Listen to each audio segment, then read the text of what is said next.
I gifted my daughter a house for her wedding, imagining her new chapter would be something beautiful and worthy of celebration, elegant, joyful, and everything I had dreamed of for her. I'd pictured a marriage that would fill her life with laughter and love. But even before the vows were exchanged, that so-called son-in-law showed up, dragging his entire family along, parents, brother, sister-in-law, all barging in as if they'd been handed the keys themselves. The first words out of their mouths? "We'll be taking the master bedroom. She can manage the chores just fine." I had envisioned a marriage, but they saw my daughter as nothing more than a live-in housekeeper. What they didn't count on was my daughter's quiet strength. They got too cocky, too soon, and they realized way too late that she would never be anyone's doormat. And in the next breath, I made sure to shut every single one of their entitled mouths. Her boyfriend, Curtis Miller, always struck me as a decent young man, respectful, always looking out for Natalie, the sort of guy any cautious parent might be willing to accept. But his family? That was a whole different story. They didn't have a house of their own, didn't even own a car, and certainly hadn't contributed a single dollar to the wedding. Curtis's parents lived out in some remote farming community, while his brother and sister-in-law barely scraped by with odd jobs in the city. Thomas and I had our doubts from the start, but Natalie was head over heels, stubbornly, hopelessly in love. She pleaded, she coaxed, and in the end we gave in to her wishes. Wanting to make sure she wouldn't struggle after getting married, we gifted her a gorgeous house in the Boston suburbs, a standalone home, renovated from top to bottom. Thomas personally oversaw every detail, sinking hundreds of thousands into hand-picked finishes, custom designs, and the finest contractors he could find. On the day it was all finally complete, he was so eager to show it off he practically dragged me there to see it. But we didn't even make it through the front door before an unmistakable shrill voice rang through the house. "My God, is this neighborhood a prison? Every single door is shut tight. How can I visit neighbors if no one opens up? Curtis, go tell them to stop shutting everyone out like they're hiding." She didn't stop there. She went on, grumbling about the front gate like it was some medieval fortress. "And that ridiculous front gate, what is this, a bank vault? Are our guests supposed to stand outside like beggars? Curtis, find some workers and have them tear it down right now." I didn't have to lay eyes on her to know it was Curtis's mother, Mrs. Miller, in all her glory. I could feel the slow, steady burn of anger building inside me. Curtis hadn't brought a single thing to this marriage. No home, no car, not even an engagement ring. Natalie had quietly bought a ring herself, just to keep us from worrying, and claimed Curtis gave it to her. Of course, we found out later, but in the end, Thomas and I chose to let it go. At least we believed they loved each other. But what truly set me off was how his parents responded when they learned the truth. Instead of showing any gratitude or shame, they scoffed, saying Natalie was wasteful. They shrugged it off as if a ring was just a meaningless formality. And now, standing on the threshold of this house we'd gifted our daughter, I listened to this woman's complaints like she was touring a rundown motel. Natalie, always the one trying to keep the peace, tried to smooth things over. "Mr. and Mrs. Miller, there's a lovely community center nearby if you're looking to meet people. They host game nights, social events, lots of ways to connect." Mrs. Miller just wrinkled her nose in disdain. "Card games? Really? You think we've never played cards before?" Then, as if we weren't even there, Curtis's parents wandered off to explore, poking their heads into rooms, inspecting furniture, acting like the place was already theirs. Not so much as a hello, not even a glance in our direction. Natalie froze, stuck somewhere between politeness and complete disbelief. Even Thomas, always the level-headed one, looked completely caught off guard. Seeing my face darken, Curtis rushed over and whispered, "Mr. Dawson, Mrs. Dawson, my parents just have big personalities. They're loud, that's all. But I promise they love Natalie." Before I could get a word in, a loud, booming laugh echoed from the master bedroom. "Now this is a fine room." It was Mr. Miller's voice. For a moment, I almost let myself hope that maybe, just maybe, they were finally realizing what we had done for Natalie. But as I stepped inside, my heart sank. Mrs. Miller was sprawled out on the brand new bed like a queen, legs crossed, filthy sneakers still on, smearing dirt all over the crisp, clean sheets. And Mr. Miller? He was lighting up a cigarette right there in the room. Before I could even react, he ground the burning tip against the polished wood nightstand like it was some cheap ashtray. A dark, ugly scorch mark appeared instantly. Thomas's jaw was clenched so tight I thought it might shatter. Natalie looked mortified, silently pleading with Curtis to step in. But he just stood there, head down, shoulders slumped, as quiet as a scolded child. Not a single word of protest, not even a glance in my direction. Then, as if that wasn't already enough, Mr. Miller stretched out with a satisfied sigh and declared, "This room is perfect. Plenty of sunlight, a great view. We'll take it." I almost swore right there. For a moment, I thought maybe I'd misheard him, that my ears were playing tricks on me. But no, these people had just waltzed in, looked around, and decided to claim the master bedroom as their own. Thomas, Natalie, and I stood there like statues, too stunned to even speak. This wasn't just a misunderstanding, it was a full-on invasion. Mr. Miller strolled out of the room without so much as a glance at us and wandered into one of the smaller bedrooms. He looked around, nodded like he'd just solved a puzzle, and announced, "This one's perfect for our grandson." Then he turned to Curtis, no hesitation in his voice. "Call your brother. Tell him to end his lease. He and Jenna should move in with Luca right away." He didn't even wait for an answer, just continued as if it were all decided. "We'll put the house in Travis's name. That way, Luca will have a proper home when he starts school here. You and Natalie can come back once you have kids of your own. No rush." That was the moment my patience snapped completely. I opened my mouth, ready to unleash every word I'd held back, but Thomas's hand tightened around my wrist. He shook his head slightly. He wanted to see if our daughter could handle this on her own. If she couldn't stand up for herself now, what future could she possibly have with these people? I let out a slow, sharp breath and turned my attention to Curtis. The boy who had always seemed polite and well-mannered around us now stood there with his head down, shoulders hunched, silent as a puppet with no strings. Natalie, however, had finally reached her breaking point.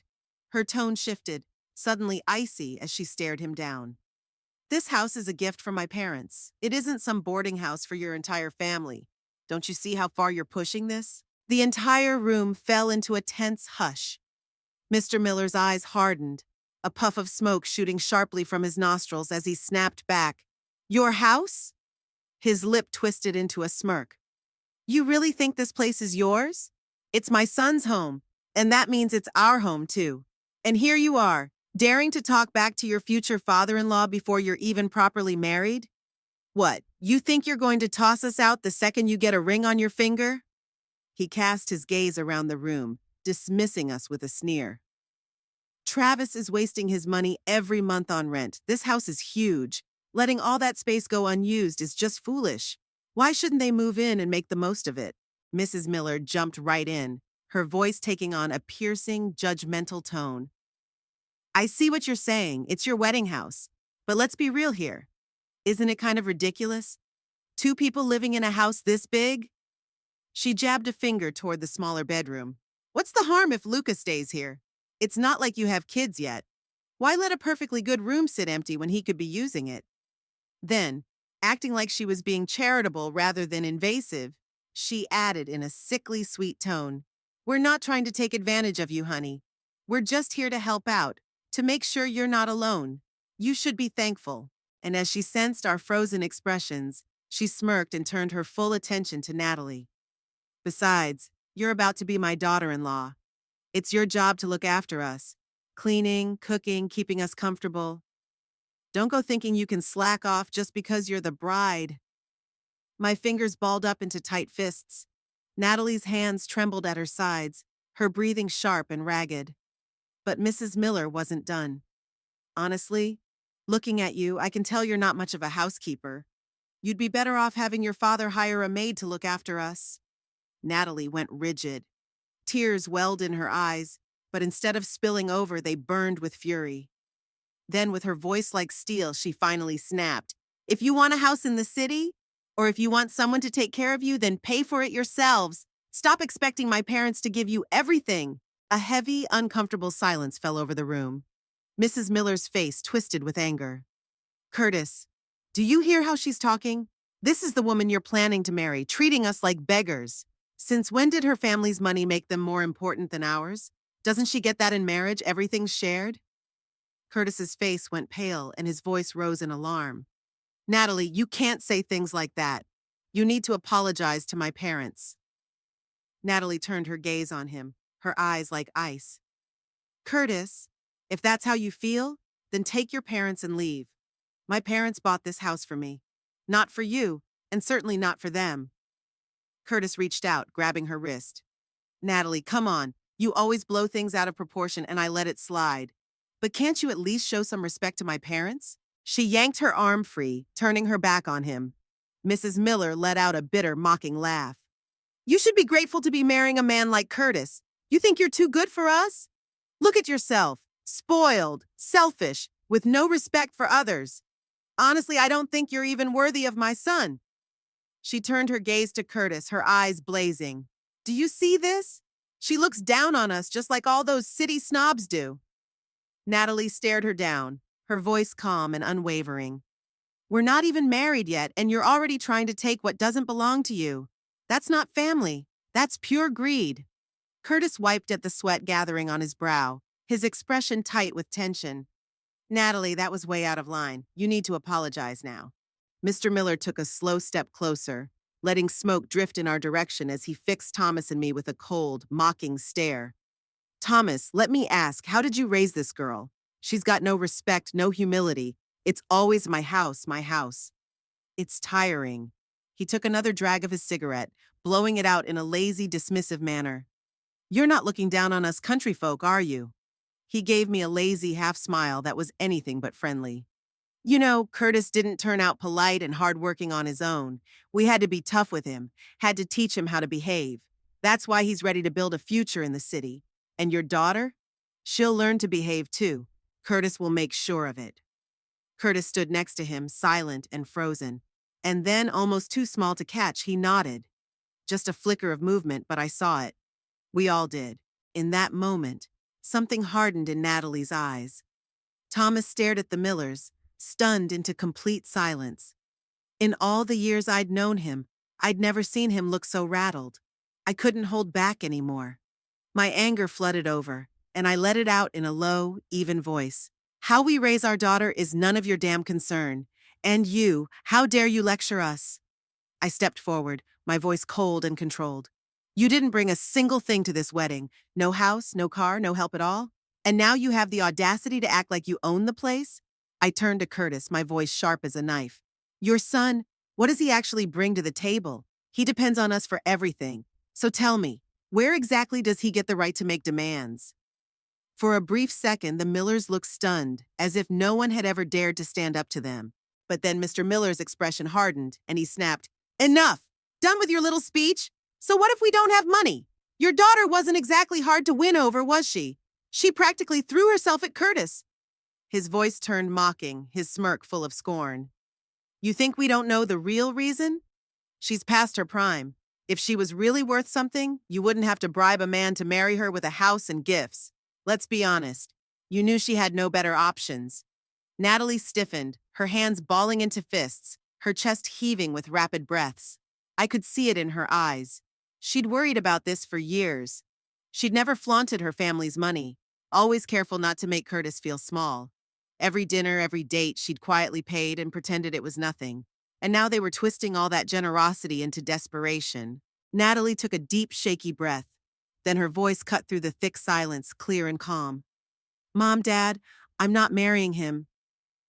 Thomas and I turned to her, stunned. Her eyes were resolute, her voice calm and unshaken. I'm serious. She looked at Curtis, then back at us. You're right. We're from two completely different worlds, and this was never going to work. I knew this wasn't just a sudden, impulsive decision on Natalie's part. She'd finally seen the whole truth. No illusions of love left to cloud her judgment. We'd sensed it too, how things between them had been crumbling for months. But today, in this moment, it was the final straw. Mrs. Miller, though, wasn't ready to admit defeat. She let out a cold, mocking laugh. Oh, please, don't play the victim here. Even if you call off this wedding, my son would never want you back. Natalie didn't even spare her a look. She turned to Curtis, her voice cutting and icy. Take your parents and leave. We're done here. Curtis panicked, his hand reaching out to grab her wrist. Natalie, please don't do this. Don't be so stubborn. She yanked her arm away like his touch disgusted her. Don't touch me. Mr. Miller let out a low, scornful laugh. Look at you, Curtis. Absolutely pathetic. She's not even your wife yet, and she's already running circles around you. Let this happen, and she'll walk all over you for the rest of your life. He narrowed his eyes with a sneer. Tell me, boy, are you even a man? That was the last straw for me. My temper snapped. I grabbed the glass from the table and slammed it down on the floor, shattering it in a deafening crash that echoed through the house and left a tense, stunned silence behind. Then Thomas moved. With a roar of rage, he lunged forward and drove his fist into Mr. Miller's face. The impact sent Mr. Miller reeling, crashing back into the wall before he crumpled to the ground, gasping for breath. A bright red bruise was already blooming on his cheek. Mrs. Miller screamed, "You're insane! That's assault!" Thomas towered over him, his voice low and lethal.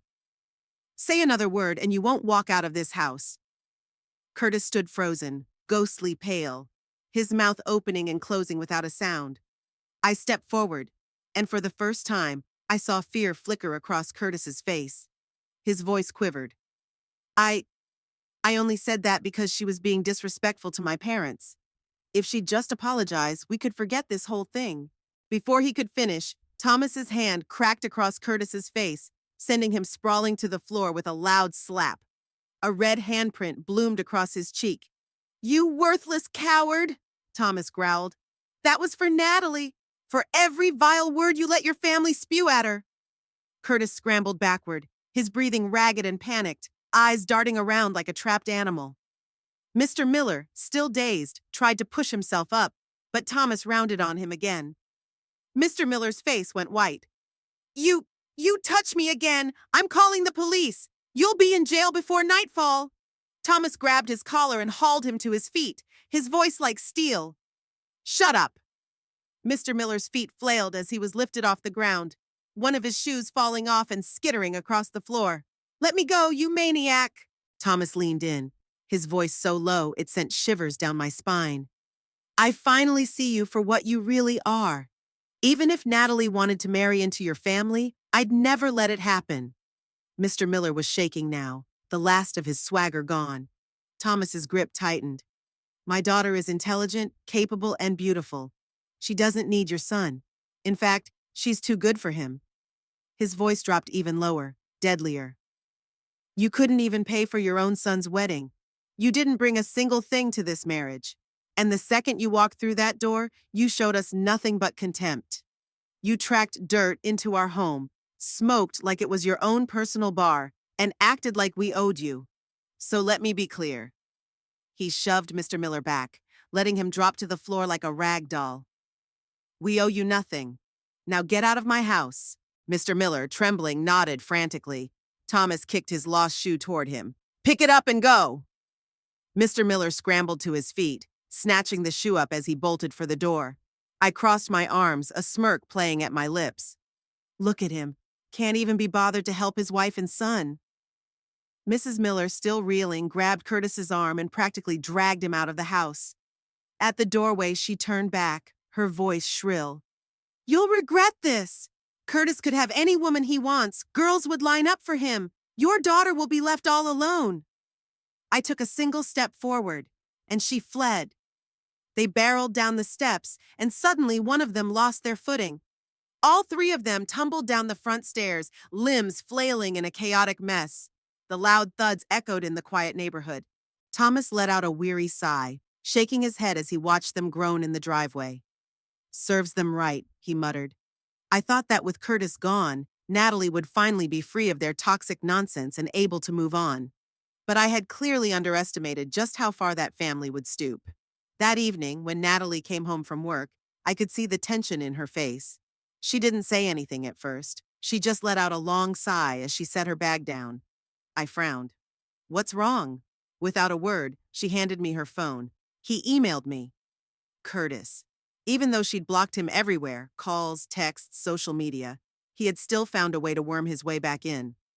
Thomas and I leaned in, scrolling through the email. The subject line was short and infuriating.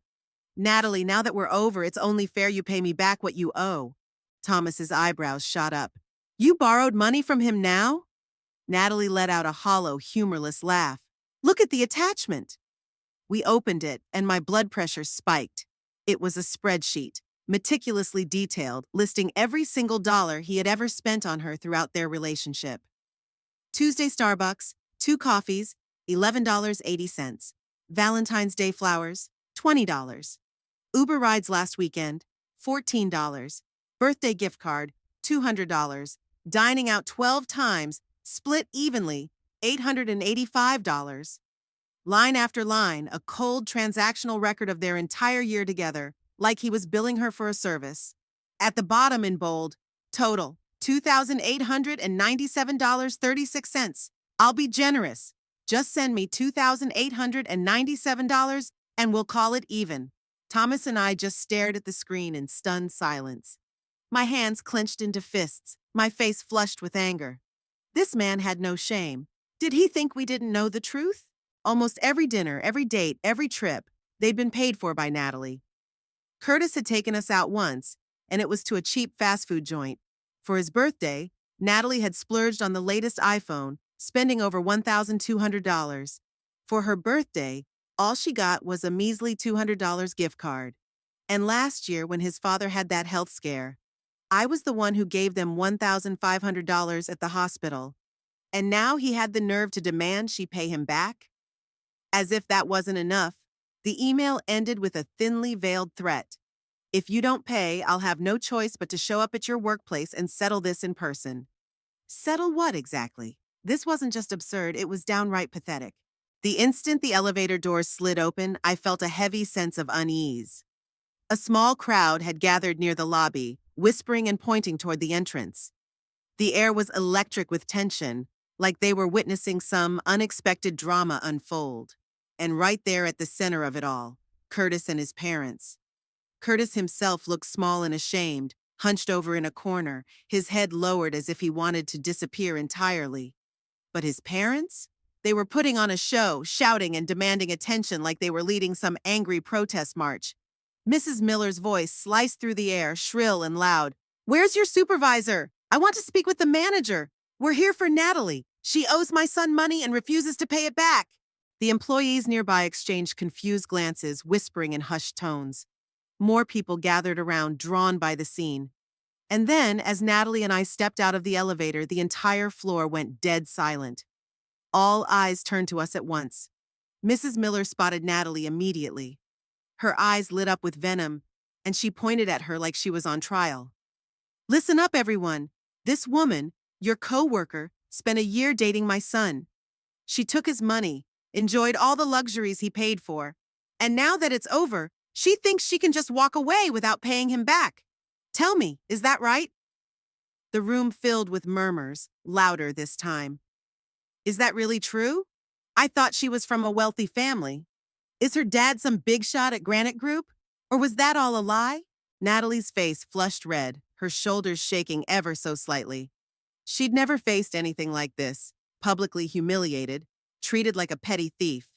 She'd always been calm and professional, well-respected at work. And in just a few minutes, Curtis's family had reduced her to some cheap sideshow. I stepped forward, my hand resting on her back, letting her know I was there, that I had this under control. I squared my shoulders, crossed my arms, and locked my gaze on Mrs. Miller. Instantly, I saw her falter. She hadn't forgotten the last time Thomas put them in their place. She knew what we were capable of. Still, she tried to hold her ground, puffing out her chest. We're just asking for what's fair. Your daughter owes my son money, and we're here to collect it. I raised an eyebrow, my voice cool and steady. Oh? Since you're so eager to broadcast this publicly, let's get specific. How much does she supposedly owe?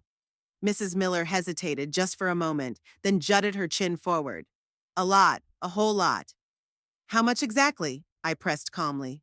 She flinched but then straightened up again, her voice rising to a shout. $2,897.36. For a moment, the entire room froze in stunned silence, and then laughter erupted. Wait, you're making all this noise over less than $3,000? I thought she owed him a fortune or something. Did she just say 36 cents? Who counts that precisely? The mocking whispers turned into open laughter. Mrs. Miller's face fell, her smugness crumbling. Mr. Miller jumped in, desperate to salvage the moment. He pulled out a huge poster board, hoisting it like a protest sign. Here, a full breakdown of every expense. Coffee, movies, dinners. Look at the numbers. He started reading out the charges, his voice booming like he was presenting a corporate report. But the more he spoke, the more ridiculous it sounded. Seriously? He tracked every cup of coffee? Valentine's Day flowers for $20? That's just cheap. My worst ex never pulled this petty nonsense. He kept a record of every coffee? That's not budgeting, that's straight up stalker behavior. Curtis muttered softly. I only kept track for budgeting reasons, not to be petty. But that just made things worse. The laughter exploded even louder. I saw my chance. I stepped forward, my voice carrying across the room. All right, if you're demanding payment, let's settle this right now. I reached into my purse and slowly pulled out my checkbook. The room quieted in anticipation. With deliberate care, I wrote out a check for $3,000, making sure everyone saw the amount, then flicked my wrist and let it flutter through the air to land at Curtis's feet. There. Every penny you say she owes. Consider this settled. Gasps rippled through the crowd. Mrs. Miller lunged forward and snatched up the check, a gleam of triumph flashing in her eyes. But I wasn't done. I smiled faintly, my tone icy. Now, Curtis, I said, my voice slicing through the tension. Since you're so keen on settling debts, let's talk about what you owe Natalie. Curtis's face went pale, all the color draining out.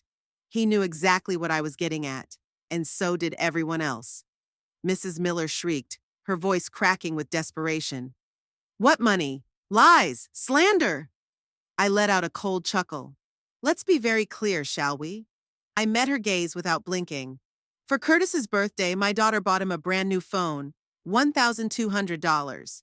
When his father was sick, I personally gave them a gift worth $1,500. And that's just what I can prove with receipts. I pulled out my phone and tapped the screen. That's already more than $2,500, without counting all the other little costs we never bothered to track. I turned to the crowd, letting my voice carry. So tell me, everyone, shouldn't he be paying that back too? The chorus of voices was immediate and unanimous. Of course! That's way more than what he's asking from her. What a bunch of hypocrites! The Millers flinched as the support for Natalie thundered around them. Mrs. Miller's face twisted, but she was still clinging to her last scraps of pride. You're making all this up! None of it's true! And that's when Natalie stepped forward, her patience finally gone. If you don't want to hear the truth, fine. We can take this outside.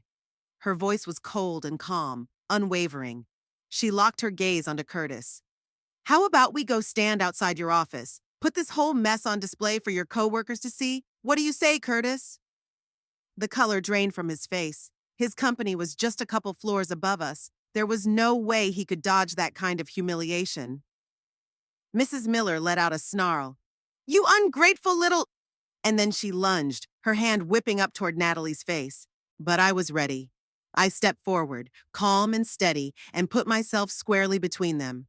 My voice was low and firm. You'd better lower that hand. A deep, chilling hush fell over the room. Mrs. Miller's arm froze mid-swing, her face locked in shock. I didn't flinch. I didn't move. I just stared her down, letting the silence speak for me. Then, slowly and deliberately, I shifted my focus to Curtis.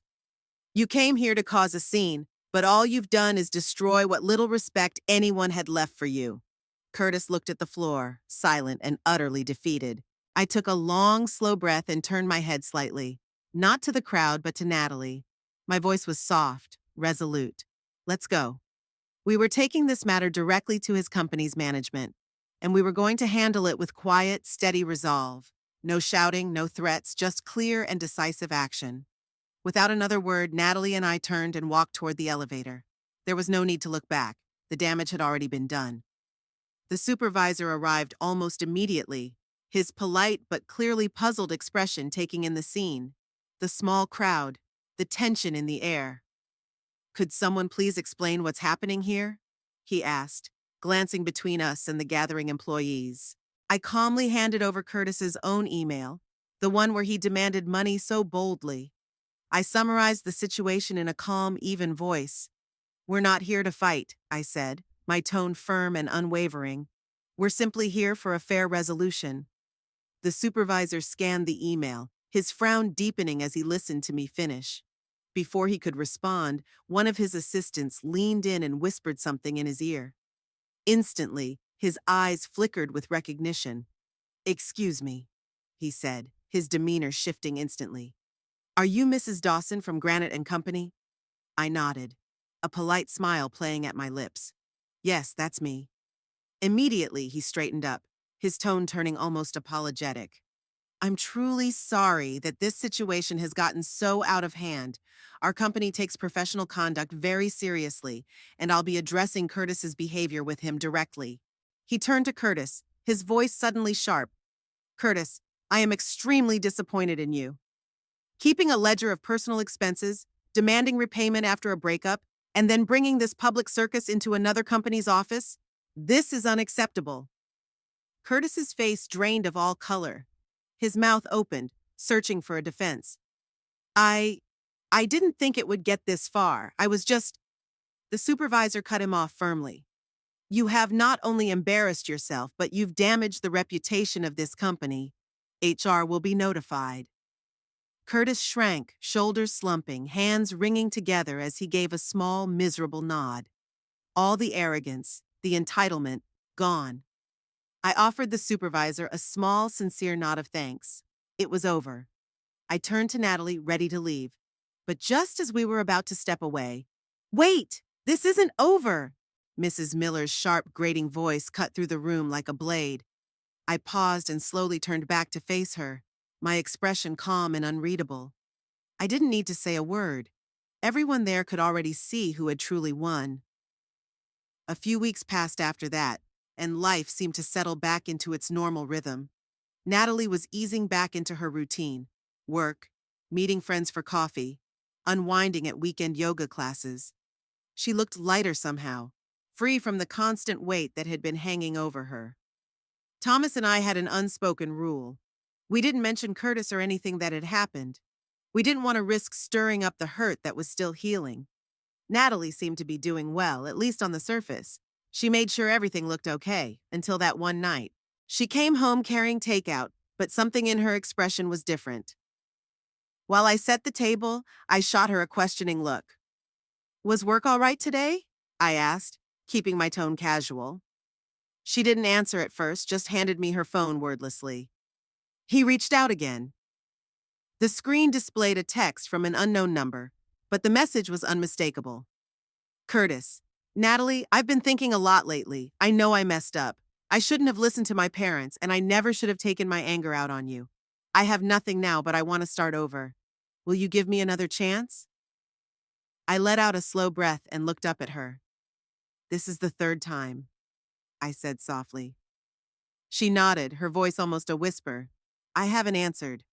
"Good," I replied.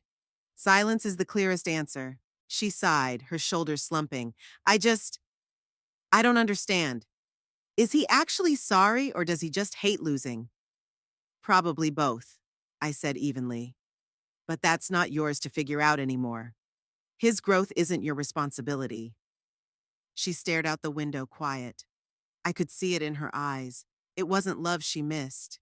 It was the comfort of a habit, the echoes of time and effort spent on someone who never deserved it. A few days later, everything shifted again. That evening, Natalie walked in with a different expression on her face. No sadness this time, but a hard, determined coldness. She set her phone on the counter. "Mom, look at this." I picked it up and my stomach tightened immediately. It was a social media post. An anonymous account had uploaded a blurred photo and edited video clips, twisting them into a vicious lie. The caption was brutal. "Real-life gold digger. Extorted her ex after the breakup. Bragged about her money. Guess she's not so special after all, huh?"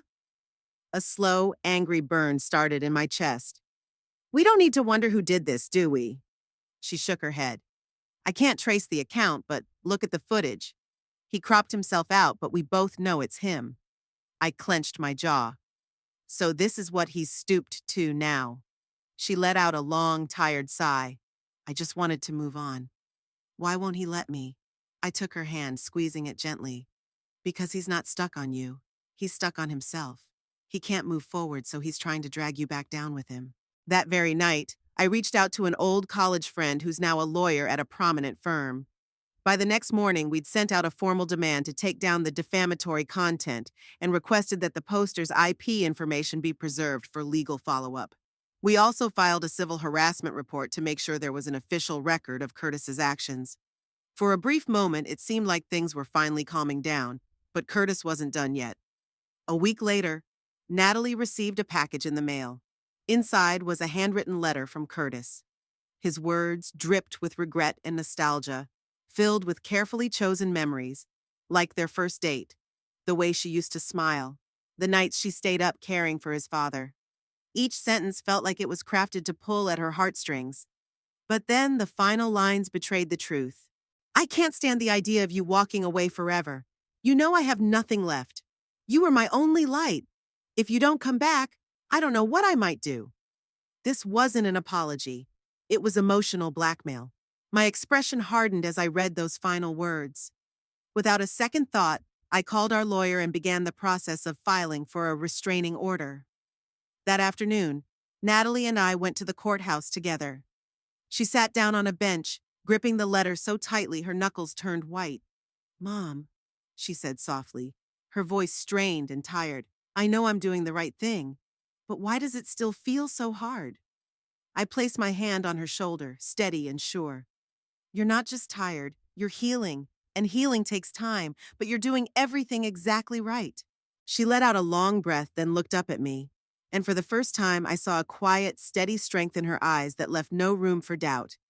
"I won't let him hurt me again." A quiet smile spread across my face. "That's my girl." A few weeks later, the court officially granted the temporary restraining order, legally preventing Curtis from contacting or approaching Natalie in any way. We also provided all the supporting evidence to Granite & Co.'s legal department, ensuring there was a record on file in case he ever tried to reappear. This time, there would be no waiting around for him to say he was sorry, no chances for him to worm his way back into our lives.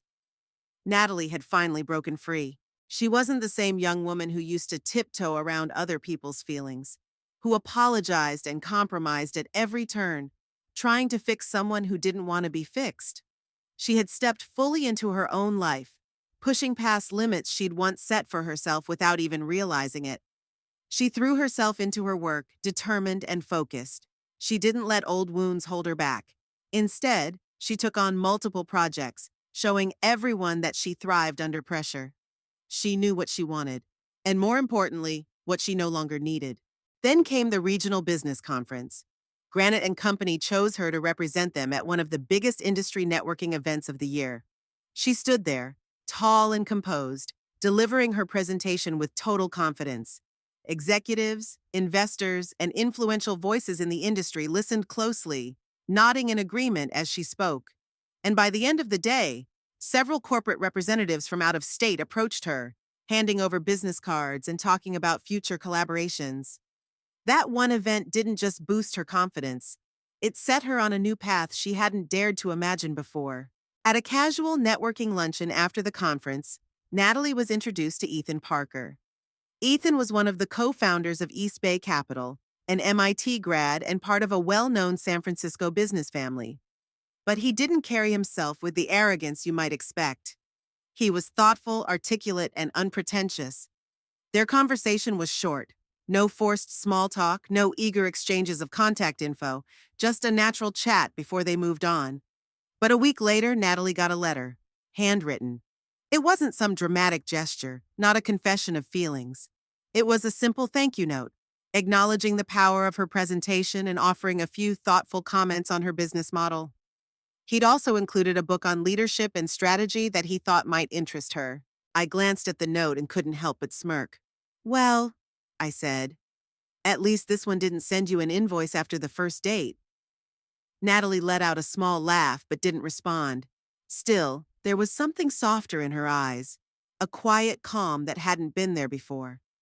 There were no grand romantic gestures, no breathless promises, just small, easy conversations, talking about market trends, sharing insights at business forums, meeting for the occasional coffee to swap ideas.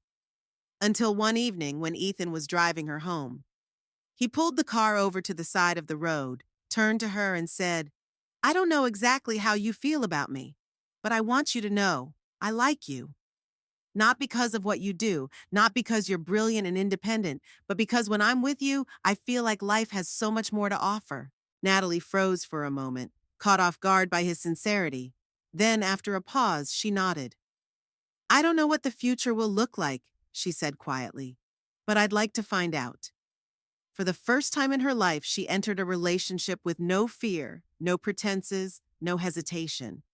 Not long after, Ethan introduced her to his parents. Mr. and Mrs. Parker were gracious, warm, and genuinely kind. They didn't pry or push, didn't judge or make demands. Instead, they treated Natalie with the respect they would give any adult, recognizing her as a capable, whole person.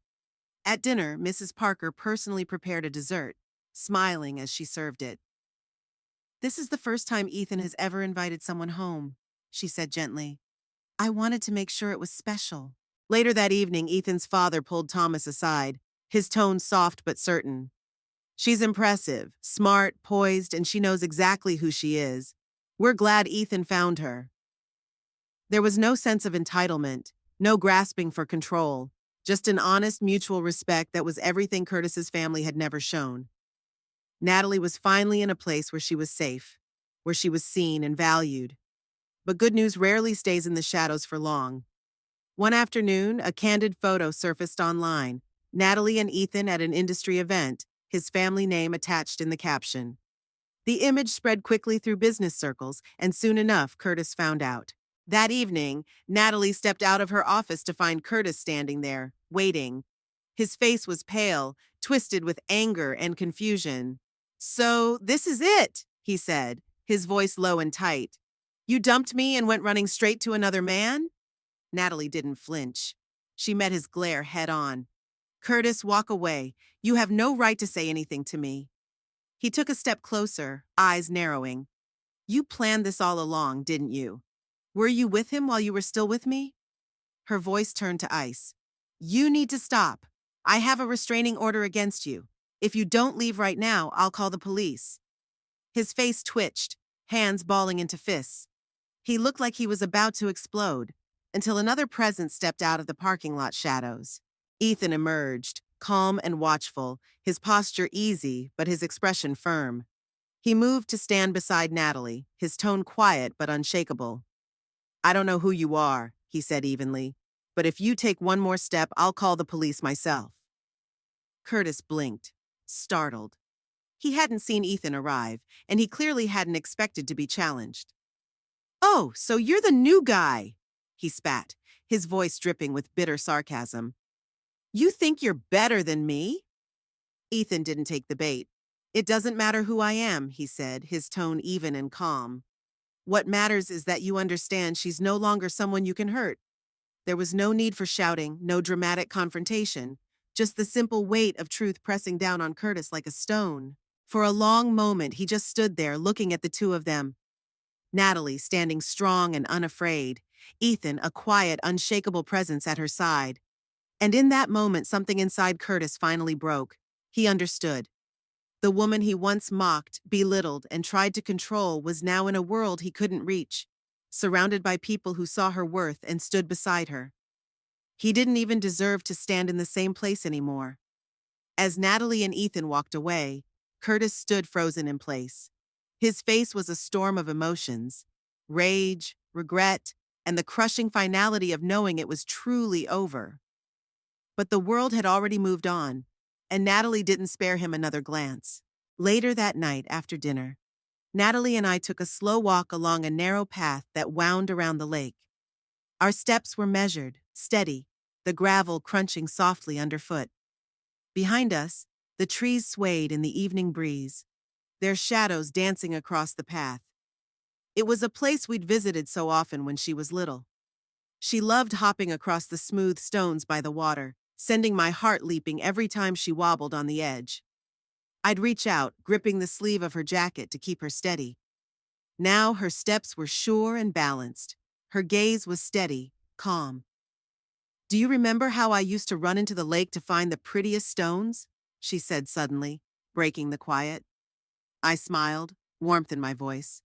"Of course.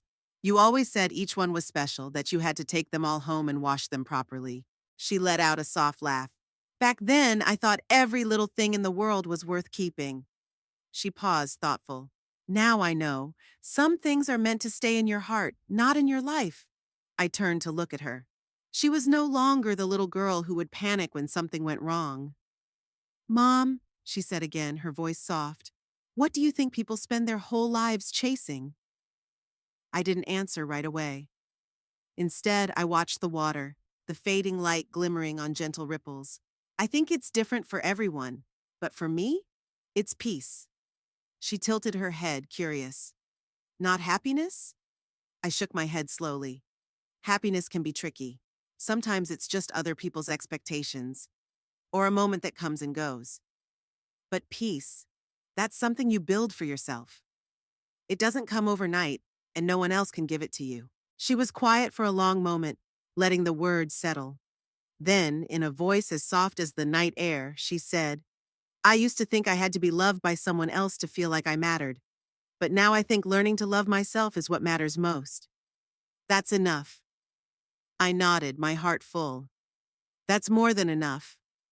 She looked at me and smiled. "You always knew that, didn't you?" I didn't answer. I just held her gaze. She didn't need me to protect her anymore. She had learned how to stand in the wind, how to listen to the water, how to hear the noise of the world and decide which voices mattered. We kept walking side by side along the quiet water's edge. In the distance, a few ducks glided across the lake, their ripples stretching out like soft echoes. And suddenly, it hit me. This path we'd walked together so many times before. Back then, she had always looked to me to find her way. Now she could walk it on her own. But every so often, she still chose to reach for my hand. And that was enough. Natalie's perspective. I'm Natalie, and there was a time I truly believed that love could fix anything. When I first met Curtis, he seemed so different from the other guys. He was quiet, serious, carrying himself with a calm that felt like maturity. I mistook that seriousness for depth. I thought his frugality meant he was grounded, that he valued the simple things in life. Even when friends tried to gently warn me that he was stingy, I brushed it off as misunderstanding. The first time he took me out to dinner, it was at a fast food place. He ordered the cheapest thing on the menu and told me, "Don't order too much, it's wasteful." I just smiled, telling myself it was fine. I convinced myself it was practical, charming even. He never gave gifts on Valentine's Day. Once he Venmo'd me $5.20 with a message, "It's the thought that counts." And I thought it was sweet, that it was a minimalist kind of romance. It took me way too long to see that it wasn't practicality. It was just plain greed. I never kept score. For his birthday, I bought him a brand new iPhone. When my birthday came around, he gave me a $200 gift card and said, "Buy yourself something nice." Then he looked me straight in the eye and added, "Couples shouldn't measure love with money." And like a fool, I nodded along. He didn't have a car, so I drove us everywhere. He didn't have a place of his own, so I said it didn't matter. When he said he couldn't afford a ring, I went out and picked one myself, had my best friend buy it for me so I could pretend it was a gift from him. Looking back, I can't believe how blind I was. And that was just the beginning. The first time I visited his home, his mother barely looked at me before saying coldly, "Do you cook?" When I tried to answer, she cut me off. "City girls don't know how to cook, but let me make it clear. That won't work in our family." I laughed, thinking she was joking. "I can cook," I said lightly. "I'd love to learn more." She didn't smile. She just hummed like she was ticking a box in her head. I thought if I was kind enough, if I proved myself, she would eventually accept me. I didn't realize that was just the start of her endless tests and criticisms. She mocked my clothes, saying I dressed too flashy. She mocked my career, saying a woman who's too ambitious is too hard to handle. She mocked my personality, saying I wasn't soft enough to be a good wife. Curtis never defended me. He only said, "That's just how she is. Don't take it personally." Back then, I thought he was just trying to keep the peace. Now I see he was just too much of a coward to stand up for me. His father was even more blunt. You won't have time for a job once you start having kids. No point in wasting energy thinking about a career. They didn't want me to have ambitions. They didn't want me to have my own opinions. They didn't want me to have my own life. And I let it slide. I told myself, things will be different once we're married. But the moment that woke me up was the house.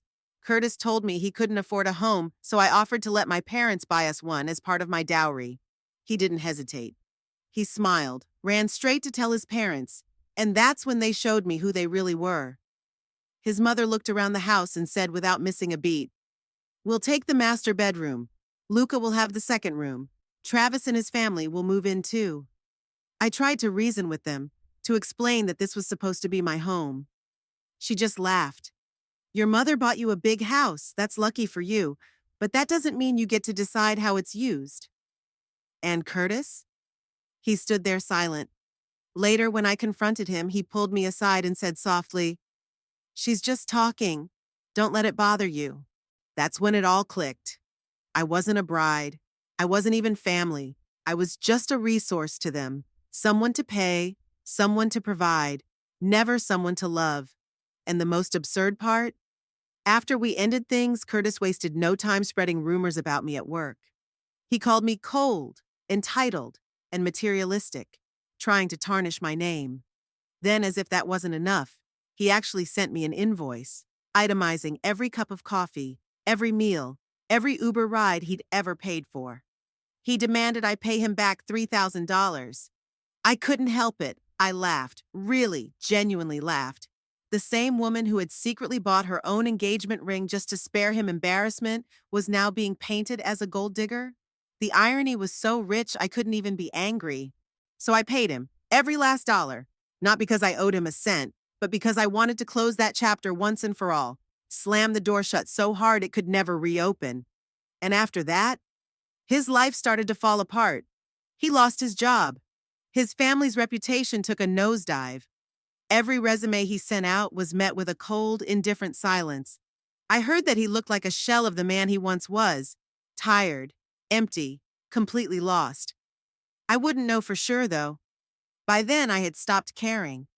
Sometimes I think back to the girl I used to be, the one who always hushed her own voice to keep the peace, who kept bending and stretching to fit into someone else's idea of love, who kept telling herself to just hang on a little longer.